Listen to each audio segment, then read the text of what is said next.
Palestine ഇസ്രായേലിൽ നിന്നുള്ള last video ആണിത്. ഈ യാത്ര നേരെ ഇപ്പോൾ മൂസാ നബി അലൈഹി ഇസ്ലാമിൻ്റെ മക്കാമിലേക്കാണ്. രക്ഷപ്പെട്ട് മൂസാ നബി അലൈഹി ഇസ്ലാമിൻ്റെ അനുയായികൾ ബനു ഇസ്രായേൽ എന്ന സമൂഹത്തെയും കൊണ്ട് ഈജിപ്തിൽ നിന്നും ഫലസ്തീനിലേക്ക് കടന്ന ഭാഗത്താണുള്ളത്. ഈ കടൽ മുറിച്ച് കടന്നിട്ടാണ് മൂസാ നബി അലൈഹി ഇസ്ലാം ഇങ്ങോട്ട് വരുന്നത്.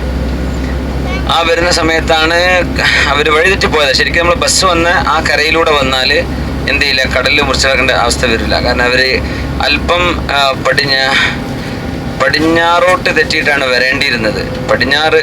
വടക്ക് പടിഞ്ഞാറ് വരേണ്ടത്, പക്ഷെ പോയത് കിഴക്ക് വടക്കായി പോയി. അപ്പോൾ അവർ കടലിന് മുമ്പിലെത്തി. അങ്ങനെയാണ് അല്ലാഹു സുബ്ഹാനഹു വ തആല മൂസാ നബിയോട് വടികൊണ്ട് കടലിലടിക്കാൻ വേണ്ടി പറഞ്ഞു. ആ പിളർന്ന സ്ഥലമാണ് ഇപ്പോൾ ഏകദേശം നമ്മൾ നിന്ന സ്ഥലം. അവിടെയാണ് പിളർന്ന്, ആ വഴിക്കാണ് അവർ കടന്നു വന്നത്, നേരെ കയറി വന്നത്. എന്നിട്ട് അവർ വന്നപ്പോഴാണ് അവർ ദാഹിക്കുന്നു, മൂസാ നബിയെ വെള്ളം വേണമെന്ന് പറഞ്ഞപ്പോഴാണ് അവിടെ ഉണ്ടായിരുന്ന ചെറിയൊരു കല്ല്, അവിടെ വലിയ പാറക്കല്ല് വേണമെന്ന് നിർബന്ധമൊന്നുമില്ല, ഇതിൻ്റെ മുഴുവത്താണ് ഒരു കല്ലിലടിച്ചപ്പോഴാണ് എല്ലാവർക്കും കുടിക്കാനുള്ള വെള്ളം അവിടെ ഉണ്ടായത്. അതിൻ്റെ അവശിഷ്ടമായി ഇപ്പോൾ ആ കിണറവിടെ ബാക്കിയുണ്ട്, 2 കിണറുകൾ ബാക്കിയുണ്ട്. ആ വെള്ളം കൂടി നിന്നുണ്ടായൊരു കിണറായിരിക്കും ചിലപ്പോൾ അത്. ഏതായിരുന്നാലും ഫറോവയെ നശിപ്പിച്ച സ്ഥലവും ഫറോവ മുങ്ങി മരിച്ചൊക്കെ അവിടെ നമുക്കിവിടെ ഹാഫ് ആൻ അവർ ഉള്ളത്, 30 മിനിറ്റ്സ് 30 മിനിറ്റ് ആണ് സമയമുള്ളത്. ബസ് നമ്പർ 1 ഇവിടെ എത്തിക്കാണുന്നുണ്ട്. ബസ്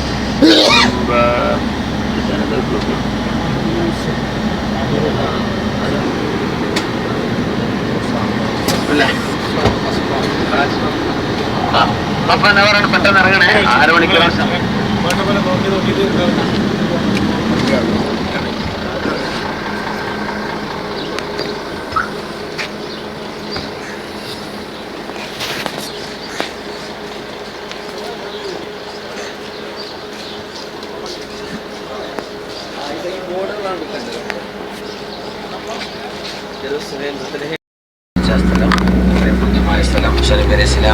കരമാർഗം ഈജിപ്തിലേക്ക് തിരിച്ചു പോകുമ്പോഴാണ് മലമുകളിൽ വെളിച്ചം കണ്ടത്. ആ വെളിച്ചം അന്വേഷിച്ചു പോയപ്പോഴാണ് തൊട്ടടുത്ത വൃക്ഷം പ്രകാശിക്കുന്നതും അതിൽ നിന്ന് ശബ്ദം കേൾക്കുന്നതും.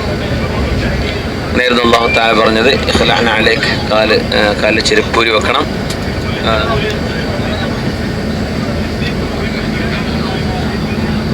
തുവ താഴ്വരയും കാണും, അവിടെയാണ് അല്ലാഹു തആല സംസാരിച്ചത്. പിന്നെ ജബൽ മൂസ എന്ന് പറഞ്ഞ അവിടെയാണ് തൗറാത്ത് നൽകപ്പെട്ടത്. ആ തൗറാത്ത് നൽകപ്പെട്ട സ്ഥലം ഇൻഷാ അല്ലാഹ്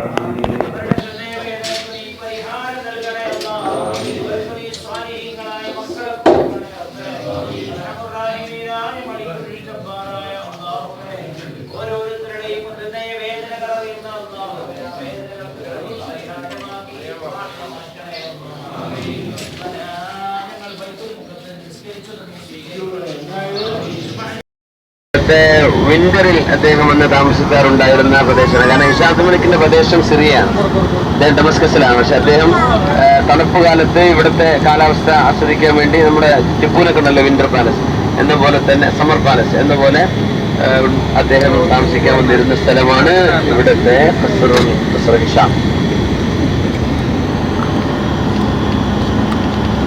ഒരു മലയിൽ കയറി സംസാരിച്ച ആ വൃക്ഷങ്ങളൊക്കെ കണ്ടു എന്ന് പറഞ്ഞു. ഞാൻ കണ്ടിട്ടില്ല, കണ്ടോ? 2000 കൊല്ലം പഴക്കമുള്ള ഒരു മരം ഇവിടെ ഉണ്ട്. ആ മരത്തിന്റെ ശിഖരത്തിൽ കയറിയാണ് അദ്ദേഹം ഒരു സുവിശേഷകനായിരുന്നു. സെക്ക എന്ന് പറഞ്ഞാൽ അദ്ദേഹം അവിടെ കയറി പ്രഭാഷണം നടത്തിയിട്ടുണ്ടെന്നാണ്. നിങ്ങൾ വരുന്ന വഴിക്ക് നിങ്ങളെ ബസ് കടന്നു വന്നിട്ടുണ്ട്, ഞങ്ങളുടെ ബസ് അതിലെ വന്നിട്ടില്ല. അപ്പൊ ഈ ലക്കി ഇപ്പോഴത്തിന്റെ മരങ്ങൾ സമർത്ഥമായിട്ട് വാഴത്തോട്ടം കാണുന്നുണ്ട്. മാഷാ അല്ലാഹ്, ഇത് വലിയൊരു അത്ഭുതമാണ്. വാഴത്തോട്ടം ഉണ്ട്, ഈത്തപ്പനയുണ്ട്. കാരണം ഇത് ലോകത്ത് എവിടെയില്ലാത്ത സംഭവമാണ്. സലാലയിൽ പോലും ഈത്തപ്പന കഴിക്കാറില്ല, തെങ്ങിയ കഴിക്കൂ. അപ്പോ ഈ തണുപ്പ് കാലാവസ്ഥയിലും ഈത്തപ്പഴം കഴിക്കുന്ന ഒരു പ്രത്യേകത ഈ ഭാഗത്തിന്റെ, ഈ അരിഹയുടെ ജെറീക്കോ നഗരത്തിന്റെ പ്രത്യേകതയാണ്. ഇത് കറക്കത്ത് എന്ന് പറഞ്ഞാൽ ശരിക്കും നാട്ടിലെ മുള്ളുചെടി ഉണ്ടല്ലോ, മുള്ളുചെടി ഒരു കറ വരുന്നേ മുള്ളുകളൊക്കെ അല്ലേ, അങ്ങനെ കരന്ന് പിടിച്ച് Qamar. MashaAllah. The parts of Israeli under Israeli occupation they do it themselves. This area between the Dead Sea to the north and the Galilee Sea to the other side to Jordan for Farb al-Hajj. ഇപ്പോൾ Jordan റിവറിനോട് ചേർന്ന് കിടക്കുന്ന വളരെ മനോഹരമായ ഇതൊരു അത്ഭുത കാഴ്ചയാണ്. കാരണം തണുപ്പുള്ള രാജ്യം, ഭൂമി മരുഭൂമി അല്ലാത്ത നാട്, എന്നിട്ടും നല്ല മനോഹരമായ ഈത്തപ്പഴത്തോട്ടം ഇവിടെ തന്നെ നമുക്ക് കാണാൻ പറ്റുന്നുള്ളൂ. നമ്മളെ മൈക്ക് കൊടുക്കുന്നു.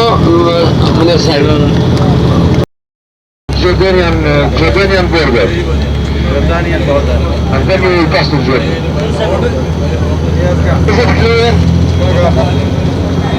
അവിടെ നമ്മുടെ ജോർഡാൻ ബോർഡറിലെത്തിയാണ്. ഇവിടെ നമ്മുടെ റിയാദ് നമുക്ക് ഒരു ചെറിയ പീസ് ഒരു ടാക്സ് ഫോം ആണല്ലോ. ഫോം അല്ല, ഒരു ചെറിയ കാർഡ് പോലെ.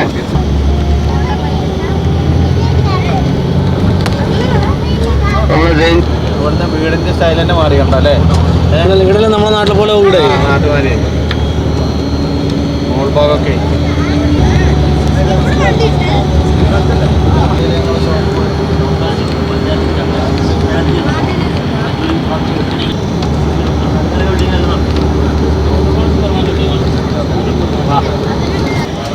വേറെന്താ, ഇംഗ്ലീഷും ഇല്ല. വേറെന്തൊക്കെ ഏതോ മറ്റേ നല്ല പോലെ